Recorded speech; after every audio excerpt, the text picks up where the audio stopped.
अभी सब्सक्राइब करें हमारा चैनल और पाएं अनोखा बंधन के सारे शानदार एपिसोड्स।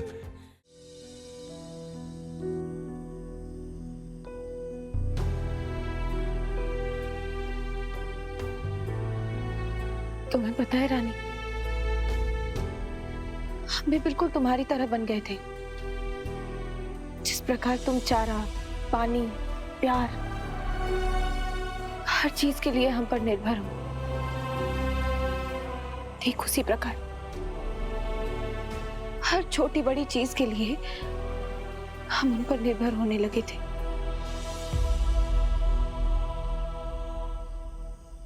उनके साथ के बिना खुद को कमजोर समझने लगे थे। हम तो भूल ही गए थे कि वरदान जी की पत्नी होने के अलावा केतकी का अपना कोई अस्तित्व है।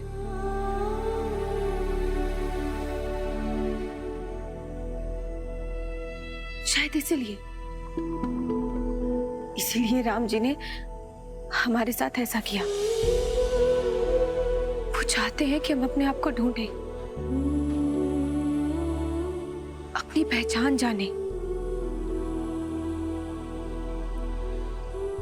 तुम्हें पता है रानी, तुम्हें और हमें क्या अंतर है? तुम इस खूंटे से बंधी हुई हो और हम इस खूंटे को बंधन नहीं समझते।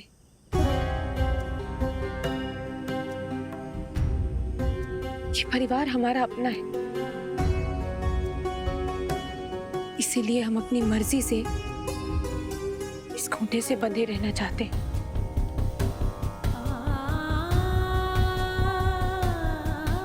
हम अपने साथ अन्याय नहीं होने देंगे, लेकिन हम अपनी मर्यादा भी नहीं भूलेंगे।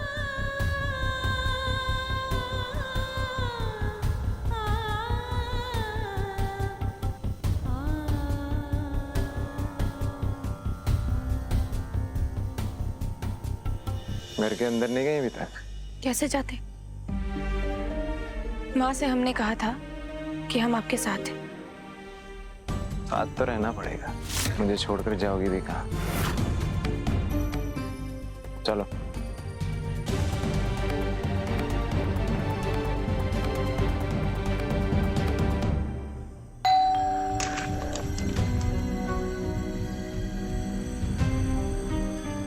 अम्मा, 10 बजे कहाँ थे तुम दोनों? का बौरिया, घर से बाहर कदम रखते ही तुम घर की सारी जिम्मेदारियां भूल जाती हो। तुम्हें तो पता है ना, तुम्हारे बिना इस घर की इंजन पटरी से उतर जाती है। वो माँ भी मेरी है, वो घर भी मेरा है, और वो घर वाले भी मेरे हैं।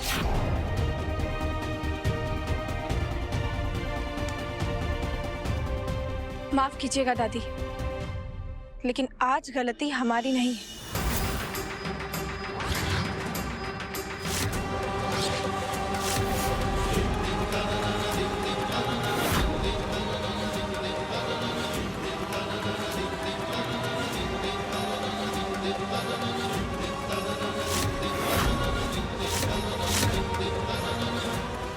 बल्कि सारा कसूर इनका है।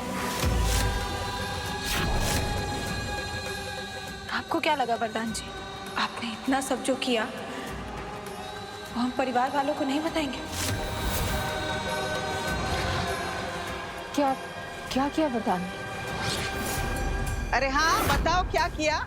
क्या किया, हम भी तो सुनना चाहते हैं। क्या किया हमारे लल्ला ने? शादी के इन 6 सालों में पहली बार वरदान जी ने हमें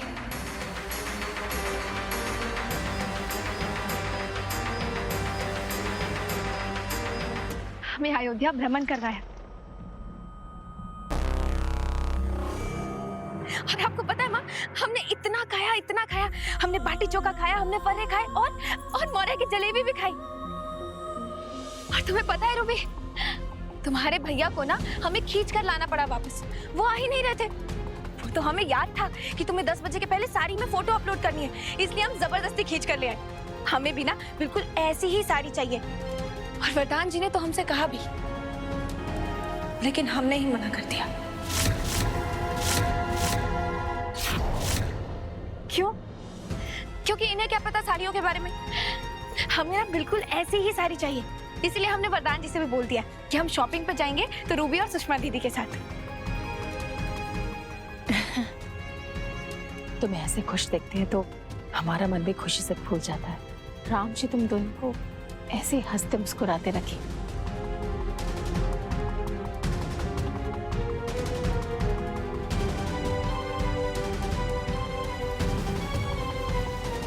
माँ, मेरा कुछ सामान गाड़ी में रह गया, मैं लेकर आता हूँ। भाभी अब चलो ये साड़ी वाड़ी की डिस्कशन बाद में करना, पहले मेरी प्रेजेंटेशन में हेल्प करो। चलो देखिए ना भाभी, मेरी प्रेजेंटेशन है।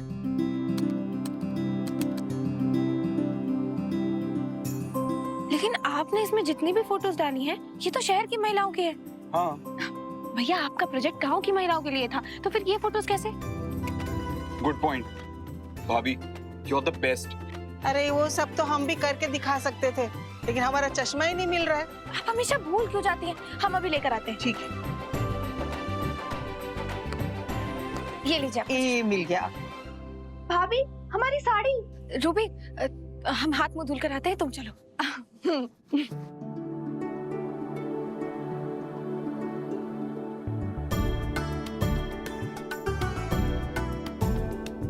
अरे माँ, वो सुबह से बहुत धूल मिट्टी में घूम लिए ना, हम अभी आते हैं। ये कीर्ति हमसे नजरें क्यों चुरा रही है? ओह, आज ये सही से क्यों नहीं बन पा रहा है?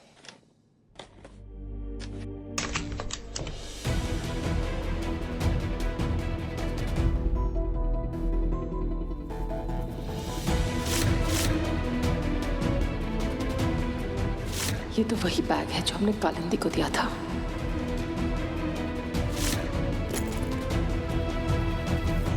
मैंने कभी सोचा नहीं था कि एक दिन मेरी माँ मुझे इस तरह पराया कर देगी।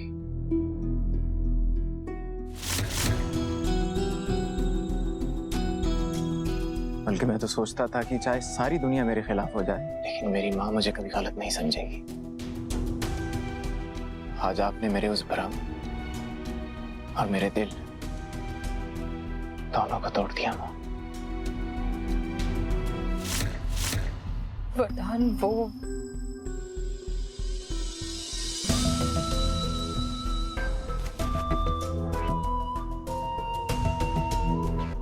याद है माँ, जब पापा हमें छोड़कर गए थे तो आपके हाथों में एक भी सोने का कंगन नहीं बचा था। तो मेरा सपना कि अपनी माँ के लिए इतना सोना, इतने गहने खरीदूं कि दुनिया की हर औरत आपको देखकर आपके भाग्य से जलन महसूस करे। ये सिर्फ गहने नहीं है माँ,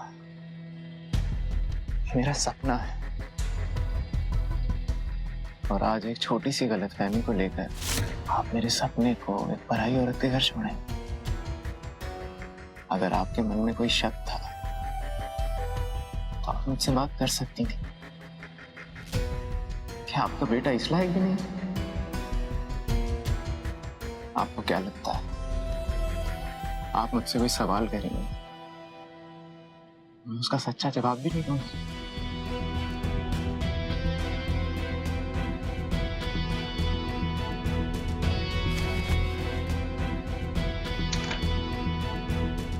अयोध्या में लाखों लोग रहते हैं, लेकिन उनमें से वरदान तिवारी सिर्फ एक है।